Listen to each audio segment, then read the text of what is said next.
오늘 하나님께서 주시는 말씀은 우리 창세기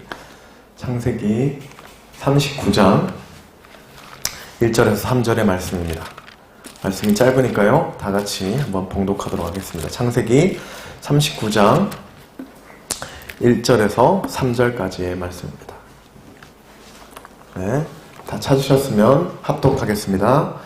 요셉이 이끌려 애굽에 내려가매 바로의 신하 시위대장 애굽 사람 보디발이 그를 그리로 데려간 이스마엘 사람의 손에서 그를 산이라. 여호와께서 요셉과 함께 하심으로 그가 형통한 자가 되어 그 주인 애굽 사람의 집에 있으니 그 주인이 여호와께서 그와 함께 하심을 보며 또 여호와께서 그의 범사에 형통케 하심을 보았더라. 아멘. 오늘 말씀은 형통한 자의 삶이란 제목으로 제가 말씀을 좀 나누어 보려고 합니다. 이번 주는 요셉을 통해서 성경이 말하고 있는 형통한 자의 삶이 무엇인지 제가 여러분들에게 말씀을 통해서 좀 말씀을 전하려고 합니다. 제가 많은 그리스도인들과 교제를 하다 보면 간혹 이런 얘기를 들을 때가 있습니다. 그것은 왜 하나님께서는 나는 하나님을 전심으로 믿는데도 불구하고 현재 내 삶은 녹록지 않은지, 나는 하나님께 간절히 기도하며 주님이 내가 원하는 바를 하나님께 기도함에도 불구하고 조금도 내 상황은 나아질 기미가 보이지 않는지, 이러한 질문을 참 많이 듣게 됩니다. 사실 그리스도인으로서 누구나 할 수 있는 질문, 또한 누구나 할 수 있는 의문이라는 생각이 듭니다. 저 또한 왜 하나님을 믿음에도 불구하고 나은 삶은 나에게 주어지지 않는가에 대해서 참 많이 고찰하고 깊이 스스로에게 많이 질문했던 적이 있습니다. 하나님은 축복의 근원이고 또한 기쁨의 원흉이라고 말씀하셨는데도 불구하고 우리는 그 하나님을 아버지로 모시며 그 하나님을 예배함에도 불구하고 왜 개개인의 삶에는 이러한 어려움들이, 이러한 고난과 시련들이 끊이지 않는지 저 또한 참 많이 묵도했었습니다. 그런데 성경은 오늘 이 질문에 대해서 요셉의 모습을 통해 우리들에게 좀 해답을 주기 원하는 것 같습니다. 그 이유는 성경은 요셉을 지칭할 때 그를 형통한 자라고 표현했습니다. 오늘 말씀에 2절, 3절에 보면 요셉을 두 번이나 그를 표현할 때 요셉은 형통한 자라고 성경에서 요셉을 지칭하고 있습니다. 그래서 제가 이것을 영어 성경의 표현이 어떻게 되어 있는지 찾아봤더니 be successful이라는 영어 단어로 요셉을 수식하고 있어요. 이것은 성공한 자, 성취한 자. 우리 한글에는 이 형통한 자라고 요셉을 표현했는데 영어 성경에는 요셉 그 자체를 성공한 자, 성취한 자로 표현하고 있습니다. 그런데 사실 오늘 요셉을 지칭하는 이 성공 또는 이 형통이란 단어는 당시의 요셉의 상황을 봤을 때 절대 수식될 수 없는 상황 가운데 요셉은 있었습니다. 세상의 기준으로 봤을 때 형통하다라고 이야기하는 것은 그 사람이 무엇인가 일을 할 때 조금의 어려움도 없이 순탄하게 자기가 원하는 것을 취했다, 이것이 세상의 기준이 말하는 성공 또는 형통이라고 표현합니다. 그런데 우리 요셉의 삶은 세상의 기준과는 조금 다른 무엇인가의 형통을 통해 그를 수식하고 있는 것입니다. 그래서 저는 세상이 주는 형통이 아닌 요셉이 말하는 그리스도인으로서의 형통이 무엇인지 오늘 성경을 읽으면서 알아보려고 합니다. 우선 지금 요셉의 지금 상황에 대해서 한 문장으로 성경이 너무나 잘 표현해주고 있습니다. 창세기 37장 36절의 말씀인데요. 이것은 제가 읽겠습니다. 미디안 사람이 애굽에서 바로의 신하 시위대장 보디발에게 요셉을 팔았더라. 요셉을 팔았더라. 37장에서 이야기하고 있습니다. 요셉은 야곱의 매우 귀한 아들입니다. 야곱이 너무나 사랑하고 구별되어 지극히 사랑했던 아들이었습니다. 그러나 그를 너무 이뻐했던 그 야곱 때문에 형들은 그 요셉을 시기하고 끝내 그 요셉을 미디안 사람의 애굽으로 향하는 미디안 사람들에게 노예로 팔았다라고 표현하고 있습니다. 여러분, 당시의 노예는 오늘날 우리가 생각하는 집에서 가사를 돕는 일 또는 굳은 일을 하는 일 정도의 신분으로 여겨지지 않습니다. 고대 학자들은 당시 높은 계급에 있는 사람일수록 많은 노예를 거스렸는데 그 높은 계급에 있는 사람이 죽을 때, 장사할 때 그 노예를 같이 묻을 만큼 노예의 신분은 매우 낮았다라고 표현하고 있습니다. 그러니까 요셉은 가족에게, 자기가 사랑하는 자기의 가족에게 가장 높은 부잣집의 아들에서 가장 낮은 자리인 노예로 팔려가게 된 것입니다. 여러분, 세상의 기준으로 봤을 때, 인간적인 눈으로 봤을 때 요셉은 지금 당장이라도 삶을 포기할 만큼 힘든 고난 가운데 있는 상황입니다. 그런데 이러한 상황에서 성경은 그 요셉을 형통하다라고 이야기하고 있습니다. 첫 번째, 저는 요셉의 고난 가운데서 일하시는 하나님을 믿었습니다라는 제목을 정했습니다. 사실 이런 어려움 가운데 요셉이 성경으로 하여금 형통하다라는 표현을 할 수 있었던 것은 첫 번째, 요셉의 모습을 통해서 요셉이 우리들에게 알려주는 첫 번째 타이틀은 바로 요셉은 고난 가운데 일하시는 하나님을 믿었습니다 라고 제가 정했습니다. 인간적으로 봤을 때 요셉의 지금의 상황은 너무나도 쉽지 않은 상황이에요. 그렇죠? 인간적으로 봤을 때 가장 낮은 신분으로 가 있던 요셉의 상황입니다. 그런데 그 성경은 명확하게 그 요셉을 형통한 자, 성공한 자라고 표현했는데 그 첫 번째 이유가 바로 요셉은 고난 가운데 일하시는 하나님을 믿었다라는 것입니다. 이 첫 주제가 사실 듣는 우리들에게 있어서 쉽게 이해되지 않는 말씀일 수도 있습니다. 지금 당장에 우리에게 주어진 이 고난과 이 힘듦이 하나님이 일하신 것이라고? 지금 내 가운데 있는 감당할 수 없던 이런 어려움들이 하나님께서 일하시고 있는 중이라고 생각하는 것은 사실 지금 당장의 고난 가운데 있는 사람들한테 너무나도 힘든 고백이고 이해되지 않는 타이틀일 수도 있습니다. 그런데 오늘 그 요셉의 고난 가운데 있는 그 가정을 면밀히 살펴보면 분명히 하나님은 요셉의 그 고난 가운데서 일하셨음을 명확하게 알 수 있습니다. 제가 37장 36절의 말씀을 아까 읽어드렸습니다. 네, 그 말씀은 미디안 사람이 애굽에서 바로의 신하 시위대장 보디발에게 요셉을 팔았더라라는 말씀이었습니다. 그런데 여기서 중요한 것은 이 미디안 사람들에게 팔려 요셉은 애굽에 가게 되는데 여기서 미디안 사람들이 무슨 일을 하는지 우리는 명확하게 알 수 있어야만 합니다. 왜 그 어려움 중에 요셉은 성경이 형통한 자라고 이야기하는지, 어떠한 자의 삶이 형통한 자의 삶인지, 오늘 이 미디안 사람은 이제 당시 요셉에 있던 그곳에서 애굽으로 갈 때 많은 물건들을 팔려 나가는 중이었습니다. 사실 미디안 사람들의 모든 직업은 노예를 파는 일이 아닌 그들은 향유나 옥화, 때로는 실크와 같은 좋은 귀중품을 애굽에 나아가서 팔기 위해 사흘밤을 지새며 그곳에 가고 있는 중이었습니다. 그런데 마침 요셉을 시기하던 그 형들이 그 요셉을 하필 그 미디안 사람들에게 팔게 됩니다.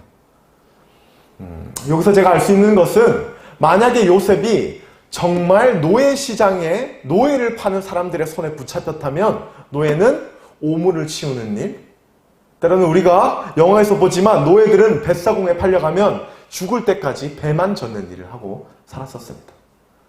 요셉은 그러한 처지에 놓였을 수도 있었을 텐데도 불구하고 하나님은 굳이 상인들, 물건을 파는 미디안 사람들에게 요셉을 두었습니다. 그들은 노예를 팔았던 경험이 없었기 때문에 아마 요셉을 애굽으로 끌고 가는 그 길을 다른 노예 시장을 파는 사람들보다 요셉을 조금 더 존중했을 것 같아요. 그리고 그 상인들은 그 요셉을 아마 노예 시장인 사람들에게 팔려고 인계하는 중인 것 같습니다. 우리 다음 절을, 우리 아까 본문을 다시 한번 읽어볼까요? 본문의 1절을 다시 한번 읽어보겠습니다. 시작. 요셉이 이끌려 애굽에 내려가매 바로의 신하 시대장 애굽 사람 보디발이 그를 그리로 데려간 이스마엘 사람의 손에서 그를 사니라. 아까 제가 얘기했던 첫 번째, 하나님께서는 노예상의 손에 요셉을 보낼 수 있었음에도 불구하고 굳이 요셉을 미디안 사람의 손에 붙들려 애굽에 가게 하셨습니다. 그리고 두 번째, 고난 가운데 일하셨던 하나님의 말씀이 바로 이 1절에 있습니다. 애굽의 중요한 친위제들, 고위급 간부인 이 보디발이 굳이 그 상점 가운데, 그 장이 열리는 그곳 가운데 나와 요셉을 직접 자신의 손으로 사갔던 것입니다. 만약에 요셉이 아까 제가 얘기했듯 정말 하천한 사람의 손에 팔려갔다면 요셉은 정말 큰 노역과 힘든 곤욕을 하며 생을 마감하기까지 노예 생활을 했을 겁니다. 그런데 하필 거길 지나가던 보디발이 또 하필 상인인 미디안의 손에 있는 그 요셉을 데려갔다는 것입니다.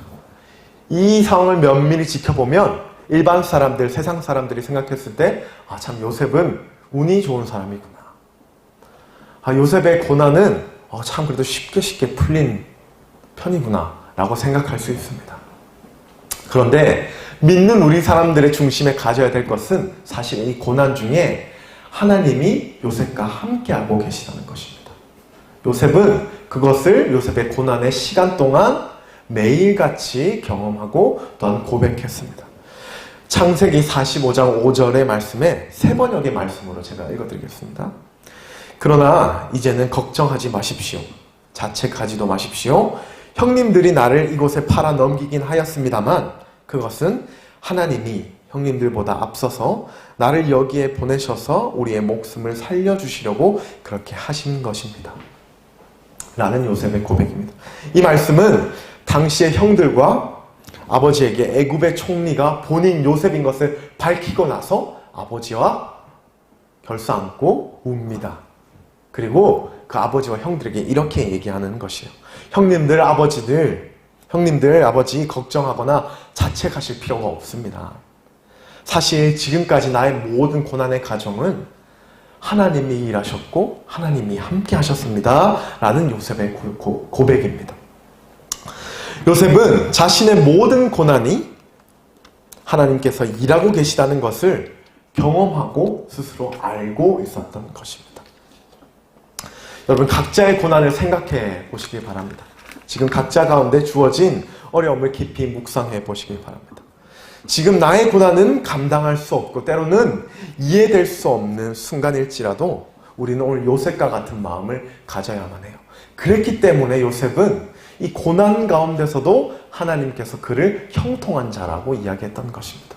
지금 나에게 주어진 이 고난 감당하고 이해할 수 없고 또한 하나님을 믿는 자로서 왜 고난을 받아야 된다는 생각이 아니라 요셉의 마음처럼 하나님이 고난 가운데서도 면밀하게 날 통해 일하고 계셨군요. 이러한 것이 신앙인의 참된 고난을 대하는 중심인 줄 믿습니다. 제가 참 좋아하는 문장이 있습니다. 그 문장은 하나님께서는 감당할 십자가만 지게 하신다라는 고백입니다. 이 말은 하나님께서는 우리의 분량대로 감당할 수 있을 만큼의 고난을 허락해 주신다라는 표현입니다. 하나님 때로는 나에게 역사하시지 않는 것 같고 나에게는 남들보다 더 큰 시련이 주어진 것만 같은 생각이 들지만 사실 그것은 내가 감당할 수 있기에 주신 고난입니다. 그 고난을 통해서 날 더욱 연단하게 하시고 그 고난 끝에 하나님께서 일하심을 우리 가운데 보여주시기 위해 우리에게 주신 감당할 만큼의 십자가인 것입니다. 만약에 오늘 요셉이 아까 얘기했던 미디안 사람이 아니라 노예를 파는 나쁜 사람들의 손에 팔려갔다면, 만약에 요셉이 그렇게 하나님의 이끄심이 아닌 나쁜 사람들의 삶을 다하는 노역의 생활을 했다면 그는 그 신앙의 자세를, 그 신앙의 중심을 끝까지 지키기 참 많이 힘들었을 것입니다. 그런데 하나님은 요셉에게 견딜 만한 고난만 주셨습니다. 그리고 그 견딜 만한 고난 가운데 하나님은 동일하게 일하고 계셨던 것입니다. 지금 당장의 어려움이 있지만 그것은 나의 믿음의 척도에 합당한 고난인 줄 믿으시길 바랍니다. 내 믿음의 분량이 크기에 하나님이 나에게 주신 줄 믿고 우리는 끝까지 넉넉히 그 고난을 하나님과 함께 동행하며 이겨내야 된다는 것이에요. 요셉의 끝내 마지막의 결과는 우리가 다 알다시피 축복밖에 없었습니다. 이스라엘의 중심에 섰으며 모든 민족의 뿌리가 되는 축복을 바로 요셉이 받았습니다. 만약에 요셉이 그 고난 가운데 많은 자들처럼 고난 가운데 하나님의 일하심이 없으며 또 하나님은 어디에나 존재하시지 않는 분이라는 고백으로 신앙을 저버렸다면 요셉의 은혜는 거기까지였을 것입니다. 그런데 요셉이 끝까지 형통한 자라는 표식을 남기며 많은 축복을 받았을 수 있는 가장 큰 이유가 바로 이 고난 가운데 대처하는 이 중심의 자세에 있었던 것입니다. 지금 당장의 우리의 고난 가운데 요셉과 같이 동일하게 반응하십시오. 나에게만 주어진 고난이 아니라, 나에게만 더한 고난이 아니라 하나님이 내 분량대로 허락된 고난이구나 아멘하며 순종하십시오. 때로는 견디기 힘들고 어려울지라도 면밀하게 하나님께서 그 고난 가운데 일하시고 계심을 넉넉히 믿고 나아갈 때 오늘 요셉과 같은 큰 축복이 각자 개개인에게 있을 줄 믿습니다. 마지막 형통한 자의 모습을 요셉을 통해서 알아보도록 하겠습니다. 우리 다 같이 2절의 말씀 다 같이 한번 읽어보겠습니다. 시작. 여호와께서 요셉과 함께 하심으로 그가 형통한 자가 되어 그 주인 애굽 사람의 집에 있으니. 네, 마지막 형통한 자의 모습은 바로 하나님과 함께하는 삶입니다. 오늘 말씀에서도 명확하게 이야기하고 있지만 요셉이 형통한 자라고 불릴 수 있었던 것은 사실 요셉의 지금 당장의 상황에 하나님의 어떤 도우심, 실질적인 도우심도 있지 않았습니다. 또한 이길 수 있는 당시에 힘을 주셨던 것도 아니에요. 그런데 그 어려운 상황 가운데 그 요셉을 형통한 자라고 말씀이 지칭하는 것은 단지 하나님과 함께 했기 때문에. 여러분, 우리에게 어떠한 유익이 있어서 우리의 삶이 형통한 삶이 아니라, 우리의 물질적인 풍요가 있어서 우리 삶이 형통한 삶이 아니라, 우리에게 남들보다 있는 건강이 있어서 우리에게 형통한 삶이 아니라, 때로는 그런 것들이 없을지라도 하늘 전능하신 하늘 아버지가 나와 함께 하시는 그 삶 자체가 바로 형통한 삶인 것입니다. 이것은 우리 믿는 자들에게 있어서 너무나 중요한 말씀이에요. 많은 사람들이 하나님이 자신에게 축복을 주셨을 때만 그 삶이 형통하다라고 표현해요. 많은 그리스도인이 너 하나님께 기도 응답 받았구나. 너 하나님의 은혜로 말미암아 너 그렇게 좋은 직장을 얻었구나. 좋은 대학에 갔구나. 그것은 하나님이 주실 수 있는 축복의 일부분이에요. 전능하신 하나님의 100가지 계획 가운데 0.1에 해당하는 작은 부분입니다. 진짜 형통한 삶은 오늘도 내 안에 살아계신 하나님을 믿는 그 삶 자체가 바로 우리 그리스도인에게서 가장 성공한 삶, 가장 형통한 삶이라는 것입니다. 제가 인도 선교 활동을 6개월 정도 갔던 적이 있습니다. 당시에는 사실 제가 신앙을 정립하는 시기였기 때문에 저의 자아가 참 많이 힘들었어요. 그 선교 활동을 하면서. 선교 활동이라는 게 좋은 도시를 가는 것도 아니고 좋은 관광을 하는 것도 아닙니다. 선교 활동은 가장 누천한 데서 가장 어려운 삶의 환경을 보고 그들에게 복음을 전하는 일을 했었습니다. 제가 하는 일은 한 마을에 들어가 화장실을 짓는 일이었어요. 한 가정에 화장실이 없어서 다 대중 화장실을 이용하고 있는데 그 당시에 그 마을 어린이들은 계급적으로 너무나 낮아서 그 어린아이가 화장실을 이용할 때 성폭행을 당하고 있는 그 모습을 제가 참 이 세상에는 복음을 듣고 복음이 필요한 자들이 너무나 많습니다. 하여튼 그러한 사역을 감당하고 있었습니다. 그런데 신앙을 참 많이 정립해 나가는 시기에 우리 팀을 이끄는 리더 부부가 있었어요. 그 여행에 동참하진 않았지만 그 여행을, 그 선교를 하기까지에 훈련받고 기도하고 하나님의 말씀을 배우는 데 있어서 우리를 양육했던 리더 부부가 있었습니다. 남성 부부는, 그 남성분은, 남자 간사님은 매일 똑같은 옷만 입으시더라고요. 당시에 하나님을 믿은 지 얼마 안 됐기 때문에 제 안에서 신앙을 정립해 갈 때라고 했습니다. 세상의 기준으로 봤을 때 참 비천하더라고요. 세상의 기준으로 봤을 때 좀 부족하더라고요. 없는 것 같더라고요. 그 가정에는 물질도 없는 것 같고 그 가정에는 정말 가난과 궁핍밖에 없는 것 같은 마음이, 인간적인 마음이 들었습니다. 우리같이 어린 자들에게 같이 우리들을 물질로 섬겨줬으면 좋겠는데 우리에게 물질로 섬김을 당하는 그 모습이 사실 선교사의 모습이 너무나 아름다운 모습이지만 인간적인 제 마음은 참 어려웠어요. 그런데 제가 그 선교 활동을 마치고 살아계신 하나님을 깊이 경험하고, 물론 그때는 인격적으로 하나님을 만나지는 못했지만 그럼에도 불구하고 역사하신 하나님을 믿는 믿음이 생겼습니다. 그런 믿음을 갖고 선교를 끝나고 그들의 모습을 바라봤어요. 그런데 그 노부부, 나이가 50대 이상의 부부였습니다. 그 부부의 모습을 보니 세상의 풍요도, 세상의 물질도, 세상의 건강도 그들에게는 없더라고요. 그런데 그들 삶이 너무나 행복해 보였습니다. 그들 삶이 세상 그 어떤 돈 많고 건강하고 물질 많으며 명예로운 부부보다 형통해 보였어요. 제가 마지막 그 길을 나오면서 미국을 떠날 때 그때 깨달았던 것이 있습니다. 세상의 가치로 채울 수 없는 우리 마음을 하나님이 함께 하신다면 그 삶으로 넉넉히 채울 수 있다는 것을 깨닫게 됐습니다. 저는 이것이 그리스도인의 마음과 같다는 생각, 우리 신앙의 중심 가운데 분명히 가져야 할 마음이라는 생각이 듭니다. 여러분, 때로는 우리에게 없을지라도 부족할지라도 하나님 함께 하시는 요셉과 같이 그 삶이, 그 삶 자체가 형통한 삶입니다.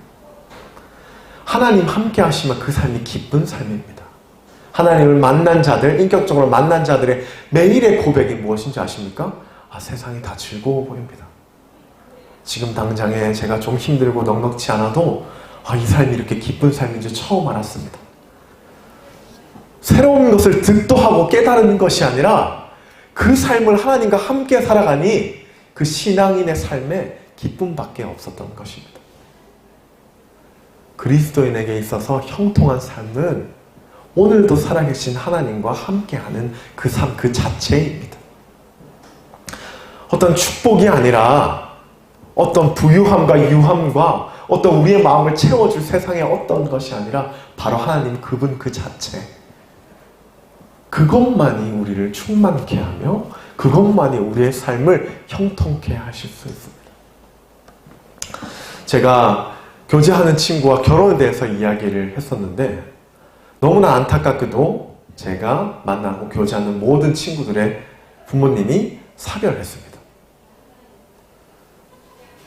한 친구 남았는데 그 친구까지 어머니 아버지가 사별하는 중이었습니다. 그런데 너무나 신기한 것은 그 아무도 그 부모님들 중심에 신앙이 없었어요. 제가 특별한 케이스일 수도 있지만 그 부모님들 모두 사별하신 부모님들 가운데 신앙을 갖고 계신 분들이 없었습니다. 물론 신앙이 없다 해서 사별을 하는 건 아니지만 제가 그래서 이제 교제하는 친구한테 이렇게 얘기했습니다.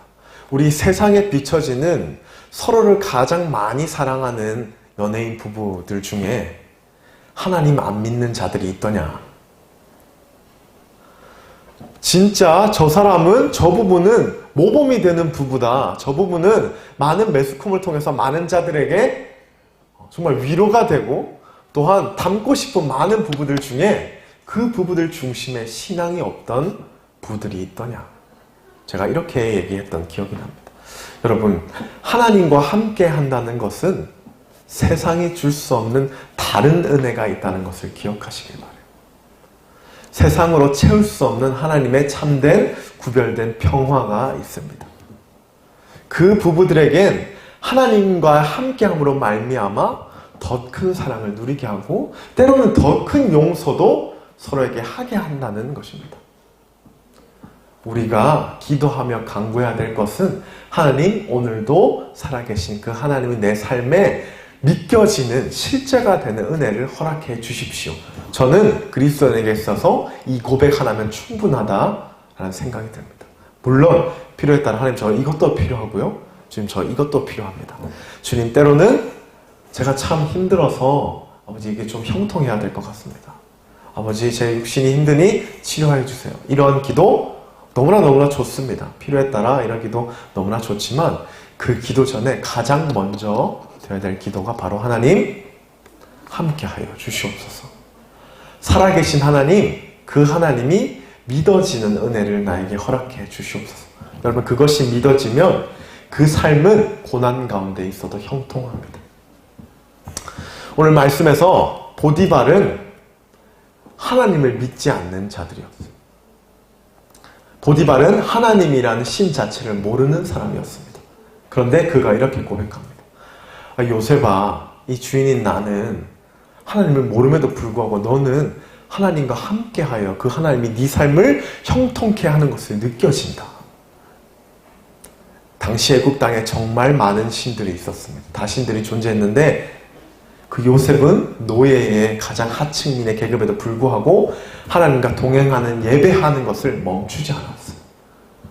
보디발이 보이는 주인이 보는 앞에서도 예배했기 때문에 그와 함께하는 하나님을 믿지 않는 보디발조차 깨닫게 된 거예요. 예배의 자리에 게을리하지 않길 바랍니다. 기도의 자리에 게을리하지 않길 바라요. 유기성 목사님 1시간 기도하기라는 책에서 유기성 목사님은 1분 1초까지도 하나님과 교제한다라고 고백하십니다. 그렇게 할 수 있는 것은 성령님이 지금도 우리와 함께하고 계신다는 믿음에서 시작한다라고 책에서 이야기하고 있습니다. 여러분, 오늘 요셉에게 함께 하셨던 그 하나님, 고난 중에 요셉과 동행하셨던 그 하나님, 가장 높은 자리에서 가장 낮은 자리로 전락했던 어려움 가운데서도 동행하셨던 그 하나님이 바로 우리의 하나님입니다. 우리가 믿는 동일한 성령님이에요. 요셉과 같이 믿지 않는 자들을 통해 삶으로 하나님을 예배하십시오. 하나님이 나와 함께 하시다는 것을 삶으로 표현하십시오. 하나님이 나와 지금도 동행하시다는 것을 믿음의 중심으로 믿으십시오. 그때 그 고난 가운데서도 형통한 자라고 표현됐던 요셉의 중심처럼 어떠한 어려움도 하나님이 동행하고 함께 하실 때 넉넉히 견디게 하실 것입니다.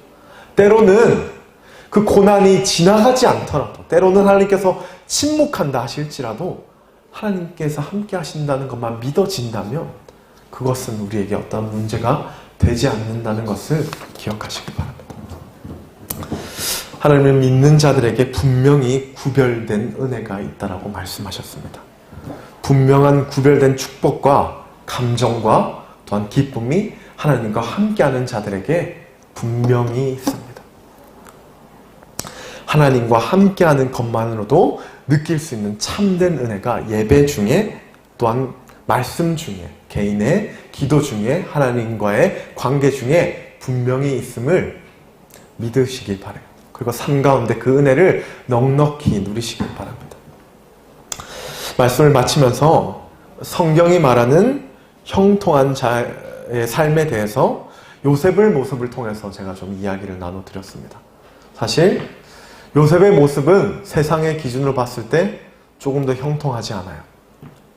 세상의 기준으로 보면, 세상의 눈으로 보면 그는 형통이 아니라 절망된 삶입니다. 그런데 성경이 그를 형통한 자라고 표현할 수 있었던 것은, 첫 번째 이유는 고난 가운데서도 요셉은 하나님이 넉넉히 일하셨다는 것을 끊임없이 믿었기 때문이에요. 그리고 하나님은 우리 가운데 감당할 십자가, 감당할 고난만 주시는 분이시라는 것을 요셉은 넉넉히 믿었다는 것입니다. 또한 둘째로, 형통한 자라는 것은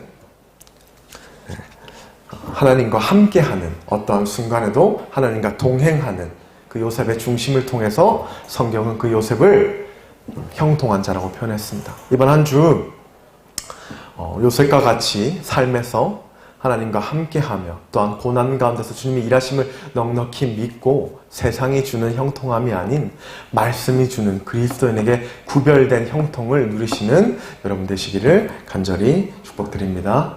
네, 기도하겠습니다.